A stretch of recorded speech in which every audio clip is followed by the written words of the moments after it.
Hey, what if I told you that there are ways to increase your VA rating without filing a single new piece of medical evidence? Is that something that you might be interested in? All right, the last line there, it's from one of my favorite episodes of Entourage. I thought it was hilarious at the time. If you know the episode, drop me a line in the comment. Let me know who said it.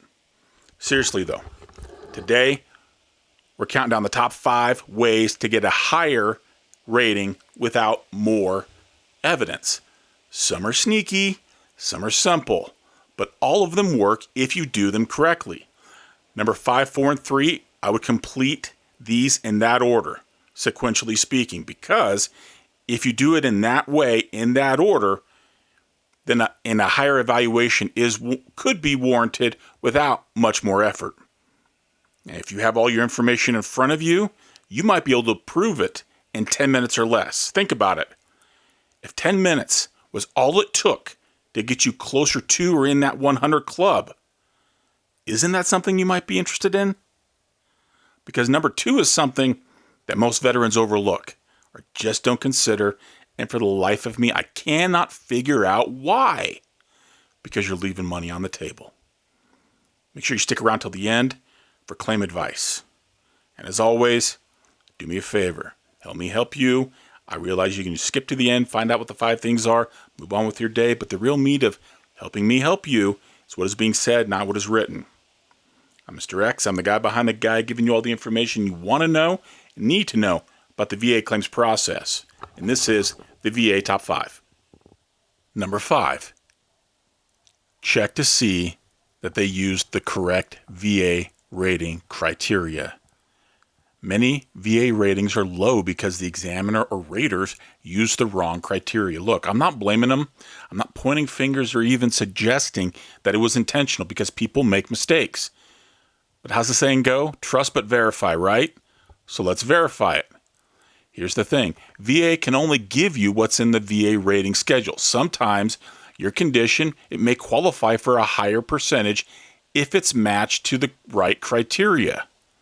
So, each condition has a specific VASRD diagnostic code and criteria. I'm going to put a link at the bottom. Sometimes it's referred to as 38 CFR Part 4 as well. It's a long list, breaks down each condition by the body system and assigned a diagnostic code. These codes vary, many of them in the same system. There are minor variances between one to the other to the third, and if you use the wrong one, it could give you the wrong rating criteria, which could then result in a lower evaluation for you. So depending on the body system, whether that's digestive, respiratory, genitourinary, there's many, many more. There is different rating criteria. So here's the pro tip. Compare your rating decision to the official VASRD website, link below, to ensure that they have applied the correct criteria. This is like knowing the cheat codes for your claim. All right? So, thing to remember, check the VA rating criteria. All right, number 4, review the diagnostic codes. Now, stick with me just for a second because there's a difference between 5 and 4.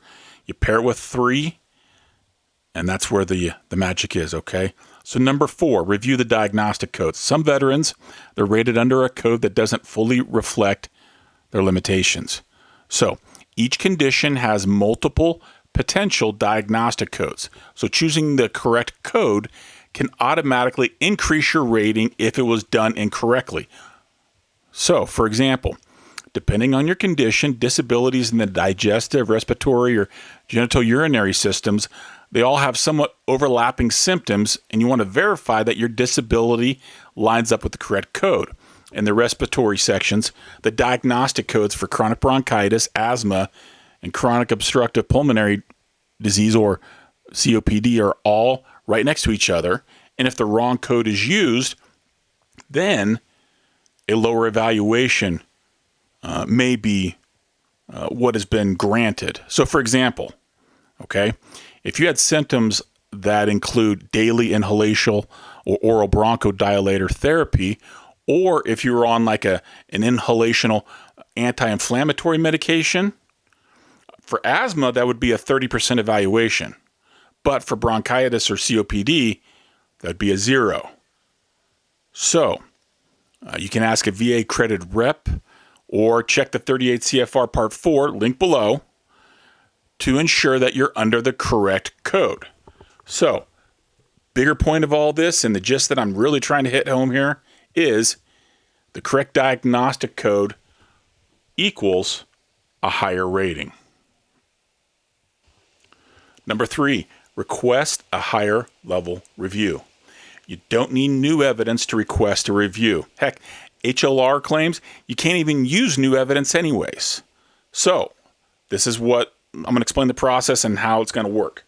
So, a higher level review is just a way that you say, hey, can I get a different VA rater, hopefully smarter, look at all the evidence already that was previously decided in my claim 1 year or less and double check it.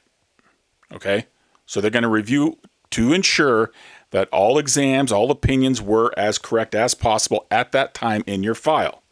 Sometimes just having a fresh set of eyes on your claim is enough to get a bump in your rating. A bump from 10 to 20, 30 to 50, 50 to 70, that's all it takes to get you in that 100 club. So, if the original rater on that decision that you're going to be arguing, if they missed something like functional loss or secondary conditions, or if they denied something erroneously, in this instance as well, if they misapplied the wrong diagnostic codes or did not evaluate all the evidence correctly, as in examples 5 and 4 already, this is where that comes into play. This rater will double check that they used the correct codes, that the correct symptoms of your disability were input. So the pro tip here is request a review and point out any consistencies that you may have found in the previous 2 examples, especially if there were mistakes used in the diagnostic codes or the criteria. So the thing to remember from this is the HLR claim, it can fix mistakes, but it has to be filed within a year. Now, think of this as getting a second opinion, but, for your wallet. In the end, if you have your most recent rating decision that you're going to be filing a claim over, the HLR, if you have it in front of you, and if you have the VASR-D 38 CFR Part 4, link below, up, and you know how to look, and you know where to look, then you could line up your disabilities to see what symptoms you have, to see if it was evaluated correctly within the VA rating schedule. And if there's inconsistencies, you can have all this, you could figure all this out in 10 minutes or less if you know what you're looking for. Okay? That 10 minutes or less could put you in the 100 club. Could set you up, for the rest of your life. All right, the number 2 way to get a higher rating without more medical evidence is looking for secondary conditions already in your file.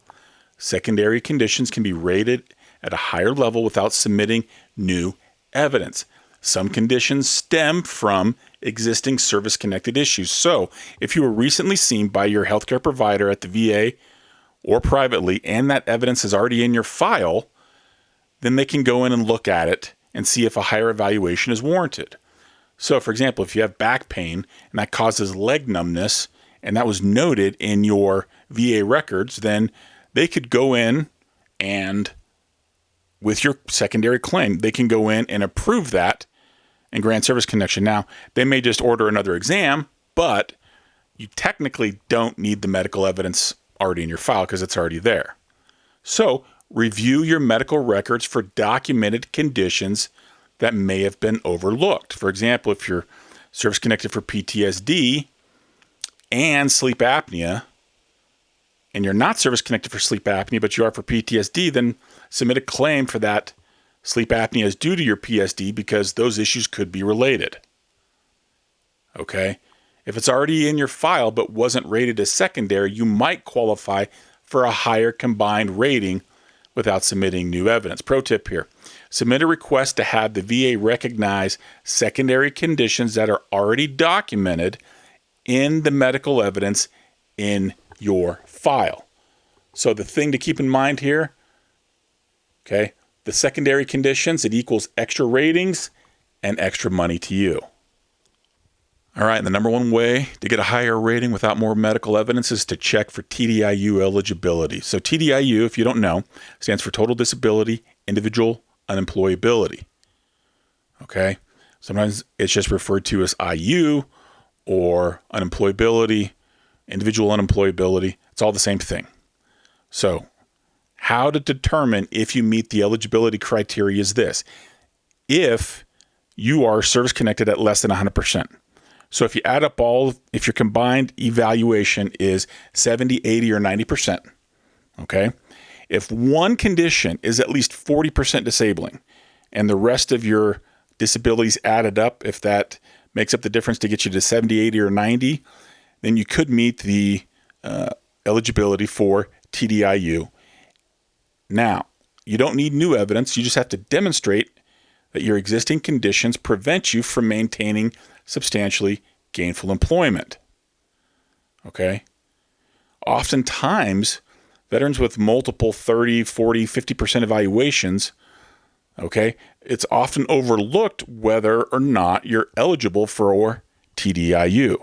Frankly, the raters, if you meet the scheduler criteria, which is you're at least 70% overall and have at least 140% disability or disability rated at 40%, then they should infer TDIU if these conditions prevent you from the gainful employment. So it's kind of a tricky back and forth. Now, they should infer it. Do they always? No. Has it been missed? Yes. Okay. One thing to keep in mind here, okay? If TDIU is granted, that is a 100% rating. 100% permanent total. Now, the one thing I want you to keep in mind here is there are some income limitations if they grant TDIU. All right, claim advice. Claim advice is the segment where I answer questions that I haven't made a video about, haven't made one in a long time. So if you have something you would like answered in a longer format, not typed out, maybe explained, drop a comment, let me know. In this portion of claim advice, I've been asked multiple times to explain eligibility for aid and attendance or the requirements for special monthly compensation to be granted for aid and attendance. So here it is. All right, to be considered for eligibility for special monthly compensation based on aid and attendance, the criteria is contained in 38 CFR 3.352. Okay, I'll put a link below to the VASR D portion 3 that spells it out. Now, there's lots of ins and outs to whether entitlement and the criteria is met based on what you are able to do or what you can't do. Can you keep yourself clean? Can you provide for yourself? Do you need medication management? Can you dress yourself? Attend to the wants and needs of nature? Okay. Are you bedridden? Do you require nursing home care? Okay. Now, there's lots of ins and outs to the eligibility criteria. Okay. But the biggest kicker here, from what I can see here, basically says right here, I'm going to try to highlight it here. The particular personal functions which the veteran is unable to perform should be considered in connection with his or her condition as a whole. It is only necessary that the evidence establish that the veteran is so helpless as to need regular aid and attendance, not that there be constant need. Determinations that the veteran is so helpless as to be in need of regular aid and attendance will not be based solely upon an opinion that the claimant's condition is such as would require him to be in his or her bed. That must be based on the actual requirement of personal assistance from others. So, the way that I read this is, if you can sit up in your chair and file for aid and attendance and then walk around the house and make a sandwich and go to the bathroom and shower without help, you're probably not going to meet the requirement for aid and attendance. Now, without knowing all the specifics of your file, there's no way to truly know that. But, like I said, if you can do all those things, you probably don't meet the requirement. All right, wrapping it up here. One thing to keep in mind, all right, is this. The VA is supposed to give you the maximum benefit when your rating is borderline. So after reviewing the criteria and the diagnostic code and all of that, if you determine that you have one of those borderline scenarios and you file that HLR claim, I would reference and say that, hey, I think this is a borderline case or a condition that could be rated under this criteria, which then would entitle me to a higher benefit. Okay? I would absolutely include that in your HLR claim. Now, as always, do me a favor. If you watch this video and feel like I gave you a new strategy or something that will make your next claim 20% better or stronger, then you owe me a thumbs up. All right, please drop a comment. Let me know what strategy will you be trying. Also, consider leaving a comment below, as your knowledge and experience could help another veteran.